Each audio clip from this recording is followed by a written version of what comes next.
వాక్యాన్ని మనం క్షుణ్ణంగా పరిశీలన చేసినప్పుడు ఒక్క మనుషుని అవిధేయత వలన అనేకులు ఏలాగా పాపులుగా మారారో మార్చబడుదురు, అలాగే ఒక్క మనిషి విధేయత వలన అనేకులు ఏమవుతారంట? నీతిమంతులుగా మార్చబడతారు. ఇక్కడ రెండు మాటలు ఉన్నాయి, అవిధేయత, విధేయత. ఒక్క అక్షరమే తేడా, అవునా? ఈ అవిధేయత అనేటువంటి మనుషులు ఉన్నారు. వారి ప్రవర్తన బట్టి, వారి యొక్క నడకను బట్టి, వారి మాటను బట్టి అనేకులు ఏమవుతారంట? పాపులుగా మార్చబడతారు. అంటే వాళ్ళు ఏమాత్రం నీతి ఉండదు. మొదట నడుచుకునే వ్యక్తి నా వైపు చూడాలి కాస్త. మొదట నడుచుకునే వ్యక్తి అవిధేయుడు.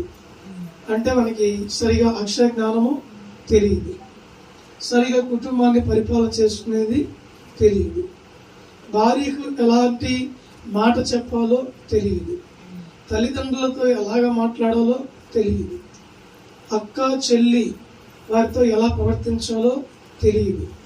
వీణ్ణే అంటారు అవిధేయుడు. ఏమంటారు? ఏమండి, అంటున్నారా? కొంచెం గమనించండి, ఇతన్ని అవిధేయుడు అంటారు. ఈ యొక్క వ్యక్తి అవిధేయతను బట్టి అనేకులు ఏమవుతారంట?